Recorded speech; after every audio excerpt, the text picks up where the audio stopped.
They're not good enough to start. They're not even good enough to play. But they do talk a good game. So come join Lou and Jose from the sidelines where all the best sports discussions happen anyway. Welcome in to the Benchwarmerz podcast.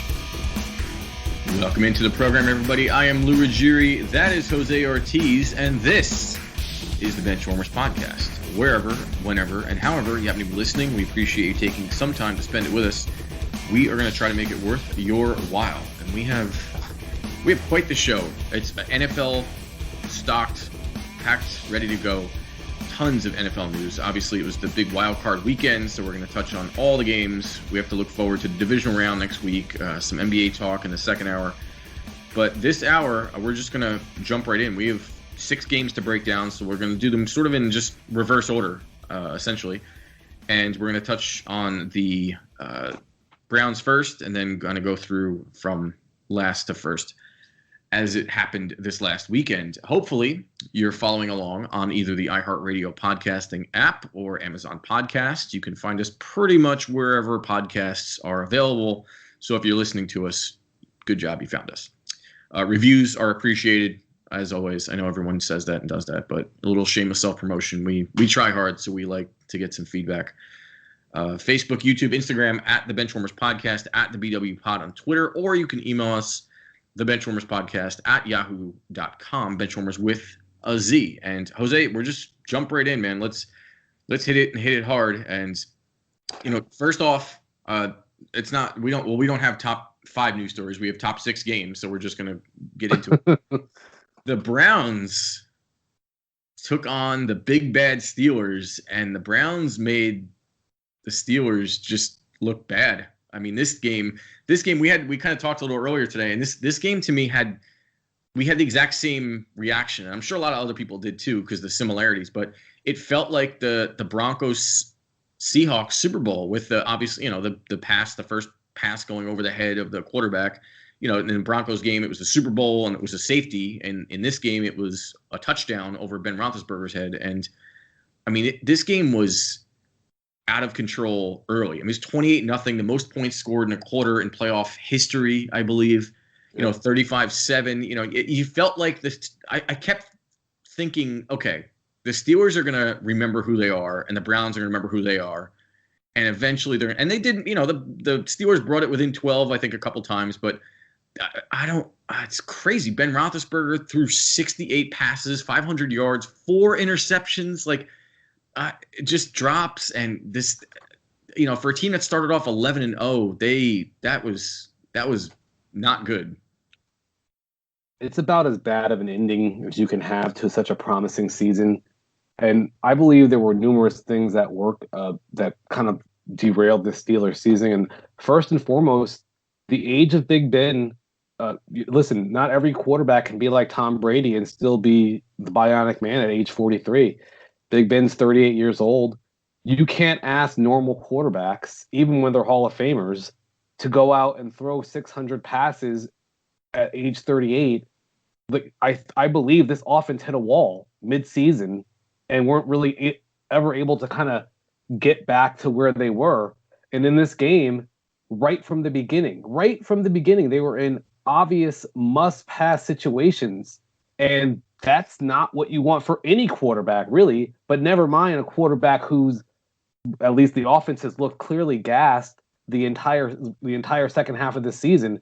Then you add in the fact that they can't really run the ball at all. It was just a complete beatdown by the Browns in all facets of the game. It's weird because I picked the Steelers to win this game. You picked the Browns to win this game. I just felt like the Steelers had their number. The Browns were dealing with COVID issues. They had players drag racing. They had all this stuff. But they showed up and they were hungry and full of energy. And just, when you get a team that's an underdog that, has not fared well in these situations, and then you spot them 28 points in the first quarter, it's amazing what confidence can do to a person and to a team. And they were immediately believing, probably before they were up 20, they were up 14-0. Like, this is our game. This is our game. We can beat these guys. And eventually, it just was too much to overcome for the Steelers. where I just don't really know where they go from here. Yeah, there's a lot of things that I took away from this game, and one of which is with 14 seconds into the game, it's 7-0. I was like, whoa! What just happened? You turn around and they're just piling on points, and overall it was 5 turnovers, and like you said, the running game is the problem. Ben Roethlisberger threw 68 times, which just for context is the 4th highest passing attempts in a single game of all time. Wow. And it actually broke. Do you know whose record it broke in the playoffs? Ben Roethlisberger broke a playoff single game attempt record. He broke it was the previous. Oh. Go ahead. Well, I was going to say that maybe it was Frank Reich, just because of that comeback against the Oilers. January 6th, 1996. January 6th, 1996. Yeah, this quarterback is near and dear to your heart. Oh, Steve Young has got to be there. Steve Young, 65 pass attempts versus the Green Bay Packers. Yep, and we lost that game. I remember that game. Once you said the Packers, that's a game we lost, I'm pretty sure. As are most teams that are going to be passing 68, 69. The number one, by the way, is Drew Bledsoe with 70 pass attempts in the regular season. Yeah, 1994 against the Vikings. Crazy. Oh. But the Steelers, it's fascinating in a way because the Steelers do have a very good receiving core. I mean, Juju Smith-Schuster at 13 receptions, 157 yards. Deontay Johnson, 11 receptions, 117 yards. Ebron caught passes. Chase Claypool had 2 touchdowns. Like, they have a good team. They just can't run the ball whatsoever. James Conner, 11 carries for 37 yards. And then, granted, you're down big early, so the running game is kind of moot at that point anyway. Yeah. But there's just, you're letting the Browns just sit back and dictate. Steelers just looked like they forgot to get off the plane. Well, and honestly, the other thing I was thinking about too is you get down 7-0. Okay. It sucks. It's 14 seconds in. You get down 7-0. That doesn't excuse the rest of what happened. You got to put some points on the board. If you're the Steelers, you're Ben Roethlisberger. Your season's on the line. Yeah, you got punched in the mouth early. It's kind of like Rocky knocking down Apollo in round 1 of the. I'm dating myself here, but round 1 of Rocky 1, he knocks him down, kind of shocks him, like, whoa, this guy came here to fight. They just never punched back. It was too late by the time they really started fighting back. I'm not sure if the Browns defense just, maybe they just showed up really, really, really well to, I don't know. I don't know what it was, but for whatever reason, the Steelers just never really rebounded and recovered quickly enough. By the time they started scoring, the game was over basically midway through the second quarter. Yeah. So it's just surprising to me that the Steelers never really bounced back and never really kind of put up a fight and made this. I know they got within 12, but it never really felt that close. I just want to take my hat off to my boy, Baker Mayfield, threw another 3 touchdowns, no picks.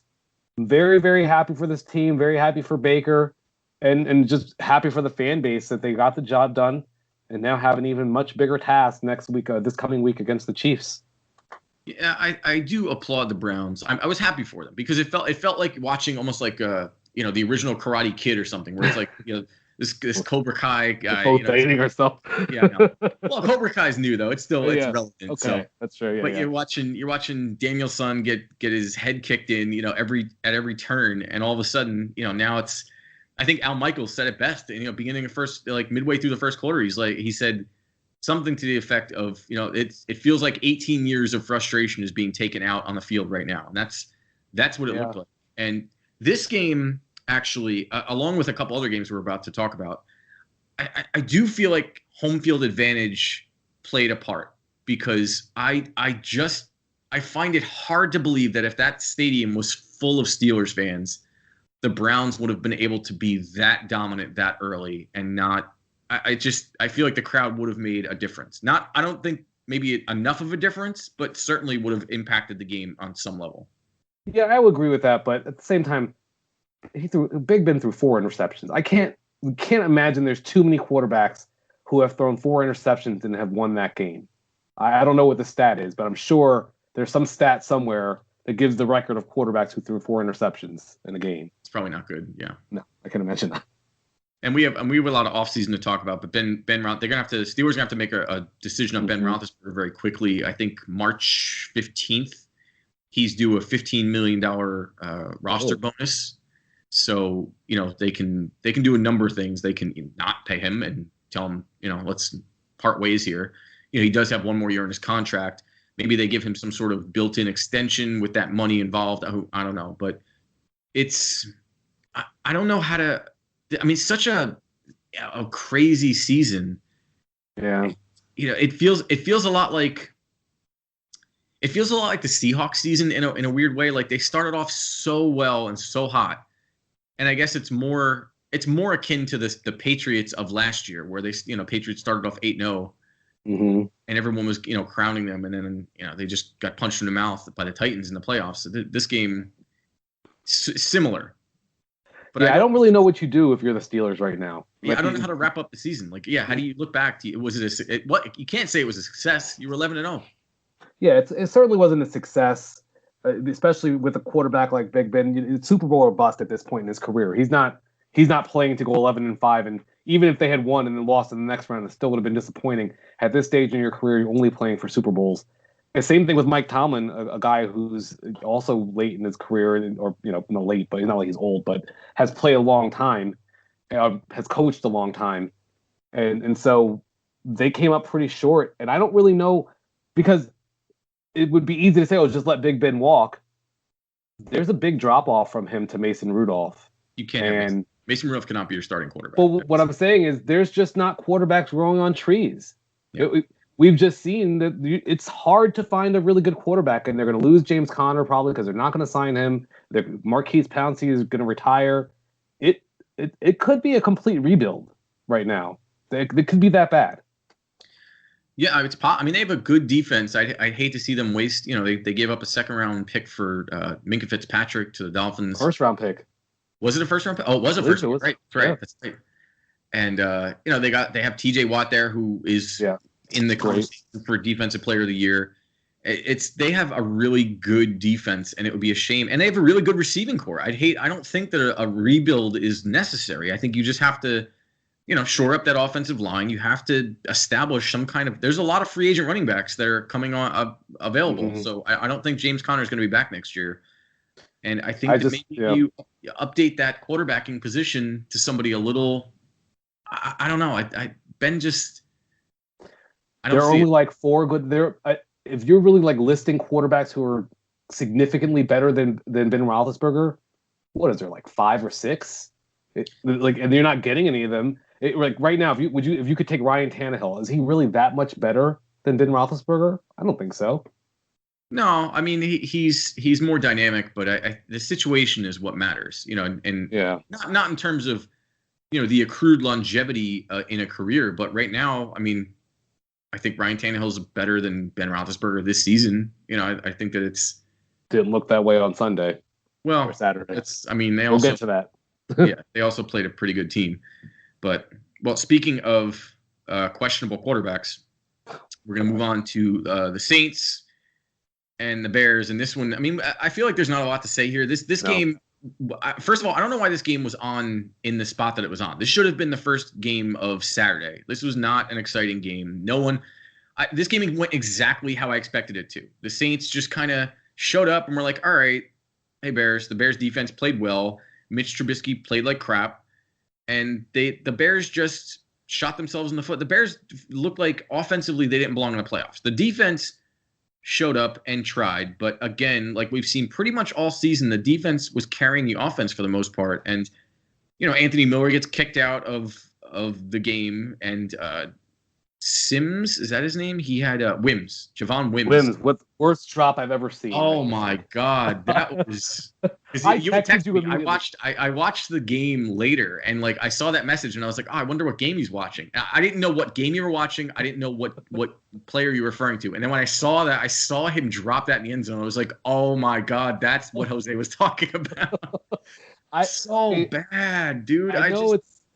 I could be hyperbolic, but I really think it's the worst drop I've ever seen. It is just so bad. Context, because that would have tied the game up at 7, and who knows? Momentum is a real thing in the NFL. But yeah, that's a drop that you have nightmares about if you're a wide receiver. That's just in your hands. No reason for you. No one's even on you. Yeah. But either way, the Bears didn't belong there at all. They were 1 for 10 on third down and had 48 rushing yards the entire game. It just felt like the Saints didn't even need to do anything. It's 21-9, so it looks like, it wasn't that big of a blowout. It just felt like the Saints kind of left it in third gear, second gear. They didn't have to do anything to win this game. And it's like you said, there's not too much to say, so I'll just go right to what do you do if you're the Bears. I think they're in a tough spot. They clearly have to draft a quarterback this offseason. They just paid Nick Foles. Obviously Mitch Trubisky is not the answer, and they're going to be picking in the bottom half of the league this year. I don't really know what to do other than, and I always say this, and you guys will catch on, got to get offensive line help. That's the only thing I think they can really do to try and get this team better, because good quarterbacks are just not available. It's true, but I think that you can't settle for mediocrity either. And I think we've seen, and Mitch Trubisky does suffer from having been the second pick overall that year in 2017. He suffers from being garbage. I mean, but my point is, no matter what pick he was, if he was drafted in the 4th round, no one would. If he sucked and then he sucked, everyone would go, well, yeah, he was a 4th round pick. What do you? I mean, sometimes you get lucky, but sometimes you get what you pay for. Yeah. Because he was the second pick overall, it magnifies his bad play that much more because, I mean, it's been said to death. I mean, Deshaun Watson, Patrick Mahomes, blah, blah, blah, there's so many people that could have been taken, and, hindsight's 20/20, but the fact that he was the number 2 pick overall just makes it look so much worse. And the Bears have to just be who you are. You're not going to be, just because you wanted Patrick Mahomes or you wanted Deshaun Watson, you can't play like them or pretend like you have a guy like that.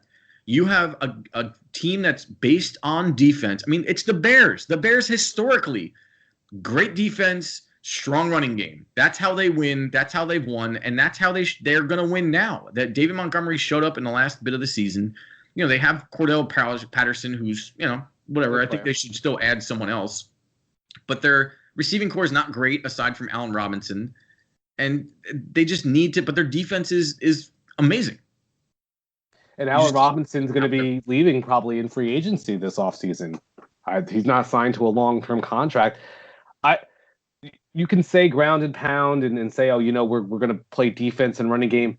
That is very, very hard to accomplish in today's NFL unless you have an elite level defense. And I'm not talking elite, like, I'm talking historically very good, like the Legion of Boom. Like, that's probably the last team that really used that won with that philosophy. The Titans last year did pretty good.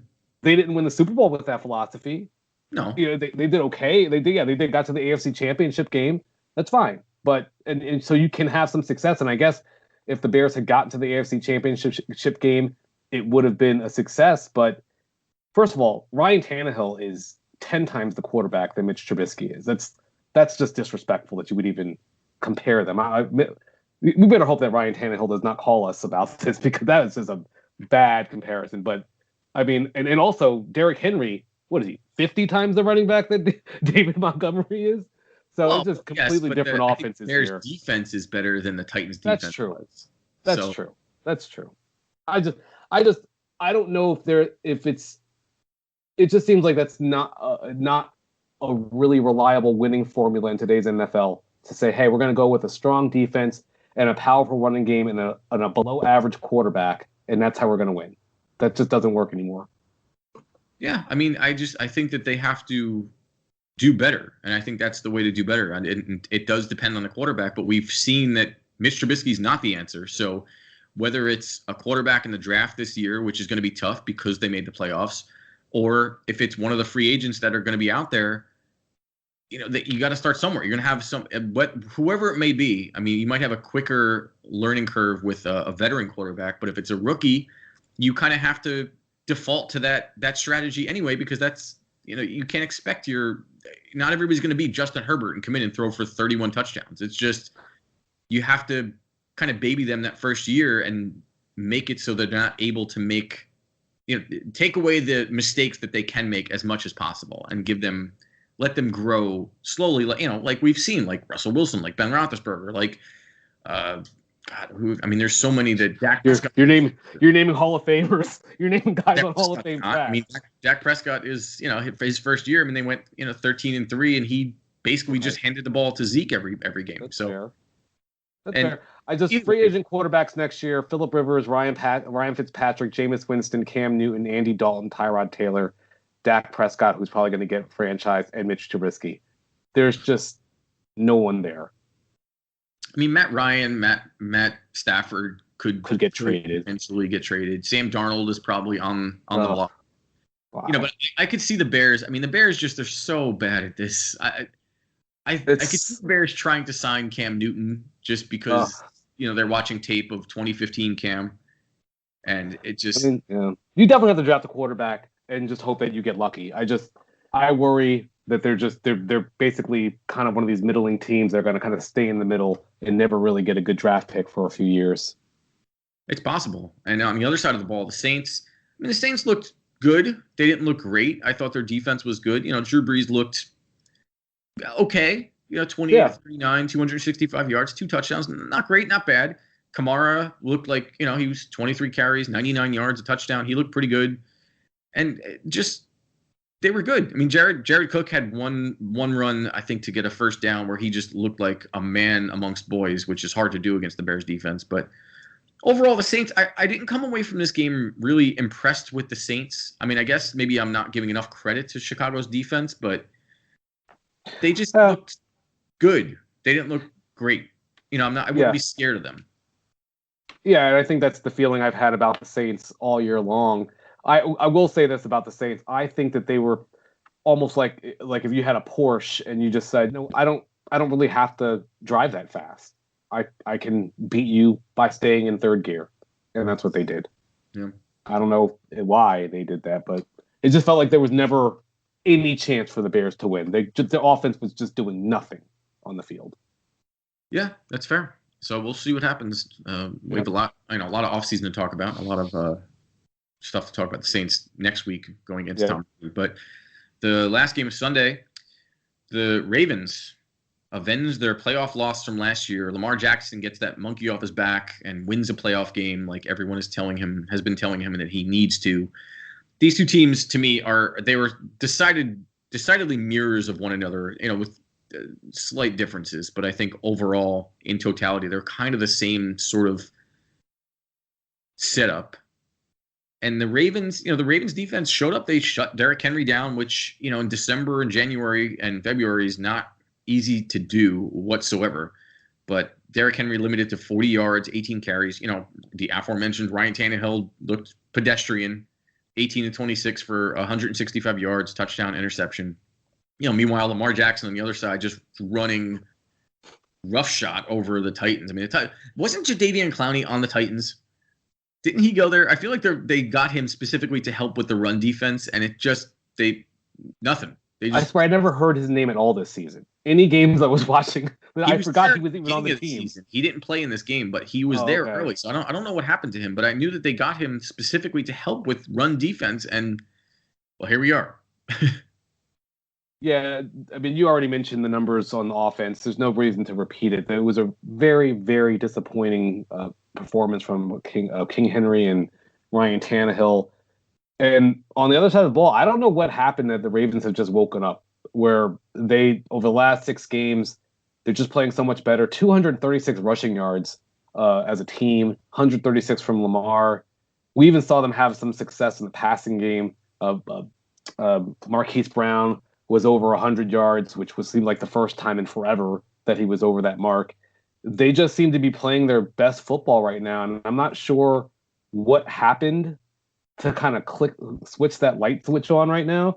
And when I'm looking at the Titans right now, I almost feel like that they've already hit their ceiling. I can't see this team as constructed really making a Super Bowl run. I don't know. It just doesn't feel like they have that chance unless they can somehow get like a Bears type defense, right? With that offense, if you could bring the Bears defense over, then you would have a chance, I think. But as constructed, it just feels like if Derrick Henry is not going off, like just destroying the defense and just wearing them down, Ryan Tannehill is not the type of quarterback who is going to beat you when you know he has to throw. I mean, I think the Raiders might have something to say about that. There's a couple games there where it was the last game of the year where he threw that crazy. Yeah, I mean that's true. That's fair. I mean, he can be. I guess he can get a nice throw here and there. I'm talking about good teams. Derrick Henry, but I'm talking about against good teams, right? Yeah. The Raiders, yeah, that's a weak team. I'm talking about against good playoff teams where like, I can't picture them beating the Chiefs. I can't picture them going in and beating the Bills right now, although the Bills didn't look great, and they did beat the Bills earlier this season. This was a game. It's not the Ravens put up 20 points. You've got to win that game if you're a good offense, right? They were fourth in the NFL, and I think they were second in the NFL in scoring. You've got to win that game if your defense holds the Ravens to 20 points. You've got to win that game.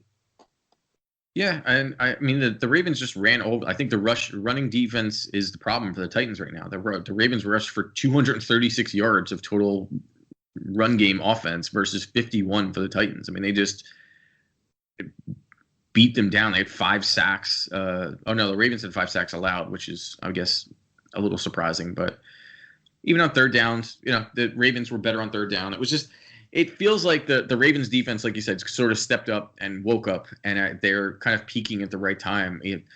And while the Ravens won, I feel like the Titans should have won this game. I don't know. The Ravens seem like they're at the right moment. They're doing well, but maybe it's Marquise. I mean, Marquise Brown looks like he's a difference maker all of a sudden. Not that he never did, but there was a while there where it kind of was like, well, is he really that good? Is he not that good? And then he was injured and he came back and was sort of ineffective, but he looks like he's rounding into form right now too. So that's going to be an interesting game next week for the Ravens. That might be my favorite game of the weekend.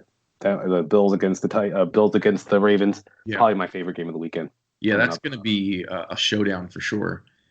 But it's I don't know. I'm looking at the Titans, and maybe you think they're better than I do. And I think in the offseason we both were a little unsure about what to expect from this team. They come out, they win their division.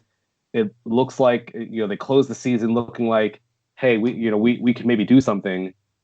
And then they come out and put this dud out, and it kind of reminds you of what this offense is when Derrick Henry is not rushing for 100, whatever it is, 200 yards or 150 yards. When he's having a regular game or a below average game, and Ryan Tannehill has to go out and win the football game, it just doesn't go well.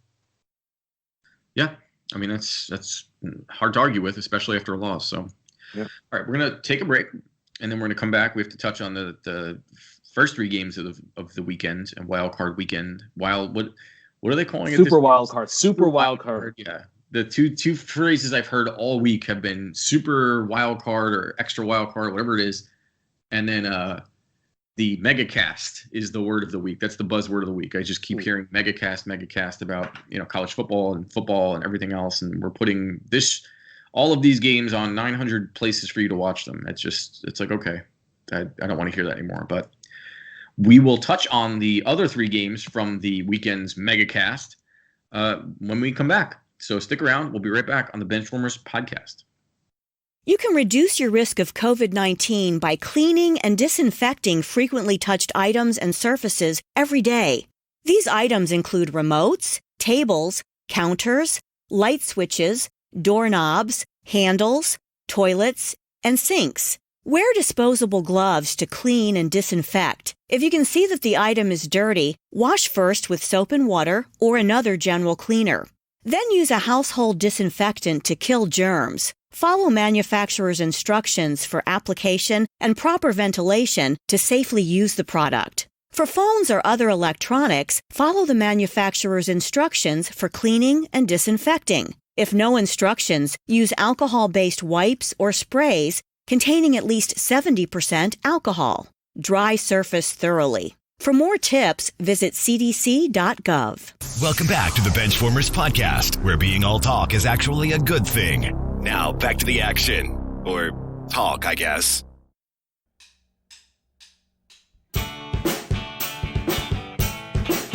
Welcome back to the program, everybody. I am still Lou Ruggieri. That is still Jose Ortiz. And this is still the Benchwarmers podcast.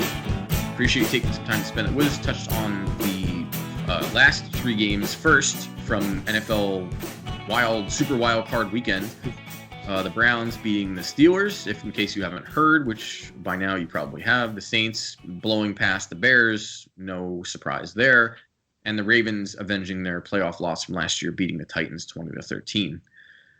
You can go back and listen to that if you'd like. We're part of the iHeartRadio podcasting app, Amazon Podcasts as well, and pretty much everywhere and anywhere, Apple, Google, Spotify, wherever you get your podcasts, you can find us there.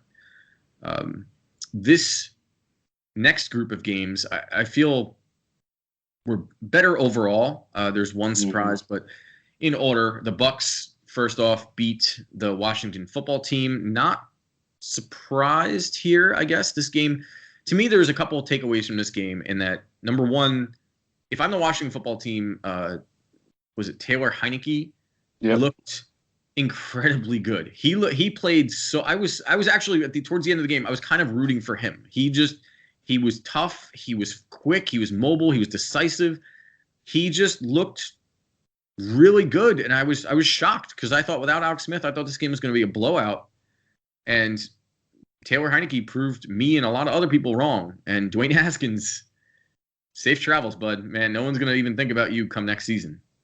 The other thing, though, was that I felt like this game, and I think I texted you this, the Bucs. It felt like the Bucs should have hung about 45 points on this team, and in no small thanks to Chris Godwin for getting to pack his hands with him for the trip to DC.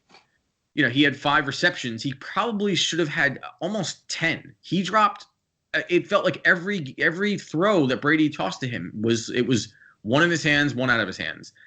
And overall, I mean, it's not confidence inspiring for this. You know, Ronald Jones didn't play. Leonard Fournette was pretty good, but if I'm Brady, you know, he went 22 of 40. I mean, that's not good, as you know, by Tom Brady standards. He did have 381 yards and 2 touchdowns, but you know, you're at a 50% completion ratio. That's not something you want to have going into the divisional round of the playoffs. So, while I'm not surprised the Bucs won, I am a little disappointed in how the Bucs won because this shouldn't even been this close. It's funny. I kind of had a different feeling. They should have put up more points.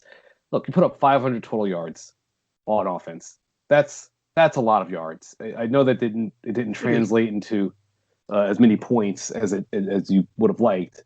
But what I took away from this is their offense is getting in gear. You're not going to expect Chris Godwin hasn't shown the tendency to drop a lot of passes, at least from what I've seen. Maybe I missed something, but you know, it happened this game. You know, it happens to every receiver. Have a bad game. He had 12 targets, only caught 5 of them. That's not going to get it done. It's not good. That's not good at all. But what I took away from this is what happens when you add a Hall of Fame quarterback to a good team. Because this was the same team last year, and they had Jameis Winston and couldn't compete for a playoff spot. And here they are, they won a playoff game, and I would say that the move has already paid off for them because he's going to come back next year, because they look good, and because it seems like they're just getting better right now. They put up a ton of yards, and listen, 31 points is not a small amount of points on a team that was supposed to have a pretty strong defense.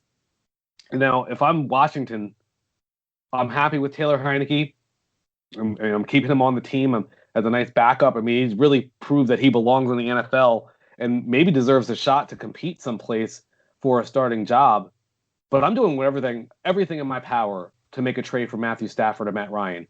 We saw what happens to a bad team or a team that had good pieces and brought in a Hall of Fame quarterback in Tom Brady. I'm not saying that Matthew Stafford or Matt Ryan are in Tom Brady's class, because no one is. but these are two borderline Hall of Fame quarterbacks who, if you add them to the Washington football team, I can only imagine that they have to take the next step next season. If I'm Washington, I'm very, very happy with what happened this season. Yeah, I mean, by comparison, Dwayne Haskins to Matt Stafford, he does look like Tom Brady by comparison if you're treating it earth. But I do think, overall, the Washington football team, if you think of where this team was a year ago, with the name change and all the scrutiny and the owner, basically strong-arming the team to picking the guy who went to school with his kid or whatever the situation was. And then just kind of up and down, and Ron Rivera with battling cancer the whole season, Alex Smith almost, dying and not sure if he's ever going to play again, and he plays again, and then just the amount of adversity that they had to overcome and end up winning, what ended up being the worst division in football and the worst division we've seen in quite a while. They still managed to put up they weren't embarrassed in this game. I don't think anyone expected them to win, and they looked good. And I thought that, Chase Young calling out Tom Brady, in the beginning before the game that could have went really bad. If they got blown out, I think Tom would have put the screws to them. But if they had won this game and Chase Young did that would have been a legendary epic shot. But not the case. But I think that it was enough to. It showed a lot of resourcefulness by the Washington football team, and I think they're in position. If they do, like you said, they upgrade at the quarterback position, and maybe, they upgrade at receiver a little bit, maybe in the draft, they're going to be a very good team for what looks like a pretty long time, depending on who that quarterback is. But Tampa, the one thing. Oh, I'm sorry, I didn't mean to go talk Tampa. No, I was just going to say Tampa now, goes up. They go into New Orleans, and this is another game that I think. I guess not that it mattered this season because the Saints kind of put them in their place twice, but I feel like home field advantage, if that Superdome was filled, I don't think that the Bucs would have much of a shot in this game. But because it's going to be limited at best, I think that Tampa, it's hard to beat a team 3 times in a row. That's the one thing. Yeah, and it's hard to beat Tom Brady 3 times in a row. I'm not even sure if a team has ever beaten. I'd have to look that up. I doubt a team has actually ever beaten Tom Brady 3 times in a row. It would seem unlikely. The last thing I'll say about just Washington football team, there were a couple other teams that lost this week, and you look at look at the Steelers, you look at the Titans even, where you don't really know where they go from here. How do you really actually get better? What are you really going to do? And it looks like the Washington football team is a different team where it's just it just seems like there's so much room to grow. It seems like you could easily see them getting better next year, and that's a good position to be in following a loss. Yeah, and speaking of a team that, what do you do from here? That leads us to the next game, the Rams beating the Seahawks in a shock, the shock of the weekend, as far as I'm 30-20. This game I don't know. I watched this game and I watched the highlights after, and I still don't understand how the Seahawks lost this game. I think that it had to do with, Russell Wilson had 6 completions halfway through the third quarter, which is just crazy. The Rams, Jared Goff gets knocked out by, John Wolford gets knocked out by Jamal Adams, and Jared Goff comes in and all of a sudden, starts playing well. Cam Akers has the game of his life. Yeah. But it's still, I still don't understand how the Seahawks lost this game. Well, you get sacked 5 times and you're running for your life all the time. And if there's one thing that the Seahawks need to look at this year and improving, and I say it all the time, they have to improve this offensive line. He was sacked 47 times this year, which is the 3rd most in the NFL. One of the things that I'm looking at on this team is, and if I'm in the front office, I'm looking at the first 8 games of the season and the second 9 games of the season, or the final 9 games of the season. What happened? Over the first 8 games of the season, the Seahawks averaged 34 points per game. Over the final 9 games, they averaged 22 points per game. How does that happen when you have Russell Wilson, DK Metcalf, and Tyler Lockett? And then as far as this game is concerned, for Russell Wilson to only complete 40% of his passes, this to me is certainly a negative mark against Russ. He didn't really cook as they have liked to say all this season. But they clearly need to upgrade their offensive line in front of him. It just seems like and this is not the first year it's happened. Last few years, he just keeps getting sacked, keeps having to run for his life. And the thing that's sad is that they traded their first round pick this year get Jamal Adams, and they still couldn't stop the run. They still couldn't stop the run. Not to say that Jamal Adams is supposed to be this run stuffer or anything, but you made an upgrade on your defense to think that was the one piece that was going to put you over the top, and it ends up being kind of a lack of defense that hurts you in this game. So the way they lost this game is by, as we were talking about it before, letting the Rams run all over them, and then not being able to get the big plays that they were getting early this season, and then also not being able to run the ball. It was a complete failure on offense and defense from this team. And to me, after the Steelers, this is the second most disappointing team of the postseason. I think the Steelers, being that they started 11-0, kind of have to be the most disappointing. But Seahawks are right there. I don't really know, other than drafting an offensive lineman and hoping and maybe investing some free agent some money in the offseason and upgrading the offensive line.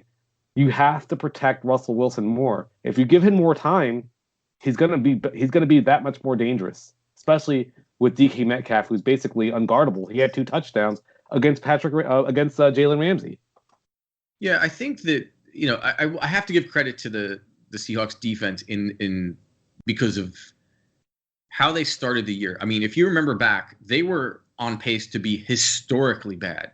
I mean, they were giving up just numbers that were unprecedented, and they did. The Jamal Adams trade seemed like a big price to pay, but that seems like it's working out for the most part. And then Carlos Dunlap picking him up, that defense turned itself around pretty nicely. This to me was more on the Seahawks offense. I mean, granted, I get it. The defense did give up 30 points, but 23 because it was a pick 6 too. So that's right. Yeah. So I guess the Seahawks firing Brian Schottenheimer as their OC might be, indicative of what I'm talking about. That's a good piece of evidence to prove that what I'm saying is maybe they agree with. And maybe it's coaching too, because it just felt like, Pete Carroll he's been great, but I don't know. I mean, this team gave up, the penalties killed them. The Rams had 2 penalties for 15 yards. The Seahawks had 9 penalties for 60 yards. That's a killer. I mean, that's a nightmare. Since going to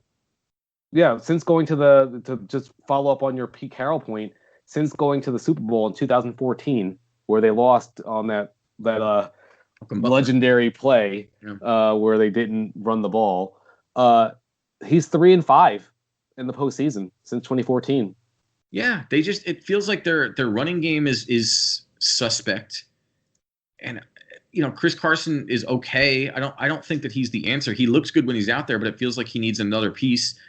The receiving core, I mean, DK Metcalf and Tyler Lockett are a perfect 1-2 punch. They have decent tight ends. I mean, maybe they could upgrade there, but it just, I mean, I guess it's the offensive line because, Russ did not look great. He ran a lot, which is not something you want your quarterback to do. 4 rushes for 50 yards, which is good yardage-wise, but you don't really want your franchise all-world quarterback running for his life most of the time. So only 2 quarterbacks were sacked more than Russell Wilson. So, yeah. I don't know what you do if you're the Seahawks. I mean, I guess you hope that you hit it big in that, 2nd, 3rd, 4th, 5th round in the draft this year, because they're pretty strapped for I don't know how much. I don't know how much they're gonna be able to do, honestly. Yeah, and one of the a lot of times you and I talk about when investing in the quarterback, not investing in the quarterback. One of the things that does happen when you invest in the quarterback, or really in any player for that matter, is that your roster kind of starts getting locked up a little bit, right? You're like, okay, well, what are we supposed to do now? Because we've already paid this guy to be this person. We paid this guy to be this person. We paid that guy to be this person. Now we have to hope that our draft picks can make the difference. And that's a tough gamble. Like, that doesn't, I mean, I don't know what the percentages are, of first and second and third and fourth round picks panning out to be Pro Bowlers or even close, but it's not good, especially when you're missing your first round pick. So yeah, it's gonna be a long off season for them, and then trying to figure out what went wrong and how they can get better. And the Rams, I mean, next week we'll talk about the game coming up in a little bit. But the Rams, I mean, I don't know. We don't know. We still don't know the status of Jared Goff for next week. I'm going to assume he's going to play, him and Aaron Donald. Aaron Donald suffered a rib injury, I believe. Mm-hmm. And I expect both of them to be on the field. I mean, that's the thing is, Jared Goff was playing with one thumb, and you would think that it was Russell Wilson who had the broken thumb the way that it was going, because, I mean, they're just it was a very, very poor showing by the Seahawks, and I was shocked. I mean, I was genuinely shocked that this game went the way it did. I would have never in a million years would have thought that they would have lost this game.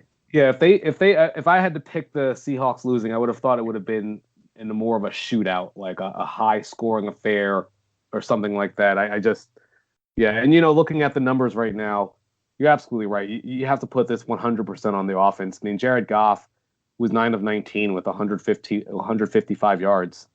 Now, Cam Akers had a nice game, 28 attempts and 131 yards. But yeah, this is on the offense. You got to put more points up. Russell Wilson, one of the best quarterbacks in the game. You've got to do more. Yeah, and that leads us to our final game, or the first game, which feels like a lifetime ago. This was the first game on Saturday. The Bills eking out the Colts in a game that, I mean, for what the Bills have done and just blowing people out, I felt like the Colts lost this game far more than the Bills won it. And the Colts just looked like the better team top to bottom. They seemed like they played better, and it came down to a couple big decisions. The Colts decided to go for it on fourth down when they were on inside the 5-yard line, and they missed it. There was just a litany of decisions that I was like, why would you do that? What are you thinking right now? And Phillip Rivers didn't look bad. I mean, he didn't look great, but he looked serviceable, which is all you can really ask for. I mean, the offensive line kept him upright, and I think that the Bills I think Josh Allen, was the difference in this game, because he was the best player on the field. He threw for 324 yards, 2 touchdowns. He ran for another 54 yards. Stephon Diggs proving that he's just the man. 6 receptions, 128 yards, and a touchdown. This team looked complete, but they I don't know. I felt like this game could have went either way. Well, yeah, when you win by 3, it absolutely could have gone either way. I think you have to just say that the Colts played very well. I don't think the Bills necessarily played poorly. I think the Colts played better than many of us expected, and maybe we were giving the Bills defense a little bit too much credit heading into this game. To me, you really hit the nail on the head. The Colts were just overly aggressive. They went for 4 fourth down conversions in this game, and I don't know how many with the averages. It cannot be that many. You go for 4 fourth down conversions. They converted 2 of them. They even tried and failed on a 2-point conversion. It feels like it's almost like if you know that you're going to lose, you're a huge underdog in this game, and we have to do anything possible to stay on the field and get more points. That's what it kind of felt like they were playing like, and maybe that's what they felt like. But I'm never a fan of going for it that often. There was a point where they scored a touchdown, and they could have gotten it to, I believe it would have been 24-17, and then they went for 2 for no reason. It doesn't even make any sense. Why would you go for 2 there? Yeah. And they did. So I don't know. I don't think there's any need to replace the head coach or anything like that. This is another team that you look at their pieces: Jonathan Taylor, Michael Pittman Jr., Nyheim Hines. When Paris Campbell comes back, hopefully stays healthy next year. You look at that defense, you look at the offensive line. They need to move heaven and earth to go get Matthew Stafford or Matt Ryan. Not that Phillip Rivers is bad. He actually played pretty well. I just think an upgrade at quarterback really, really unlocks this offense and kind of helps take this team to the next level. or even Carson Wentz. I think he would be an upgrade at this point. But the added mobility, and I think I'm worried about him. I am too. It's not quite as good as the other two, but I think at this point, I think your arm is stronger than Phillip Rivers at this point. So I think Carson Wentz for sure. And the Titans, not the Titans. I'm sorry, the Colts. The Colts outrushed the Bills 163 yards to 96, which I thought was pretty impressive. And they dominated time possession. They had the ball 34 minutes. I mean, the Bills almost felt like they pulled a Chiefs on this one, where they were good when they had to be, and that was it. And I don't know. It left me wondering about what to think. Josh Allen looked good, but not great. He was the difference maker, but overall, it makes me worry for the next round with the Bills. I think the Bills are not in trouble, but it's going to be a tough game against the Ravens. This whole thing just kind of makes me feel like this is the Chiefs' conference to win. It just feels like there's not really. I'm kind of feeling like Chiefs Packers already, because it just doesn't feel like there are really strong teams other than those two in either conference. I don't know. I'll save our picks for later, but I might surprise you with a pick with the Chiefs. We'll see. But all right, we'll take a break. That's the end of hour one. We got to come back. We have some NBA to touch on in the midst of all of this NFL talk, and then we're going to move on to the aforementioned divisional rounds. We have some news and notes to cover with the NFL as well. There's some interesting changes in the works that have happened this week. So we'll touch on that and more right after this on the Benchwarmers podcast.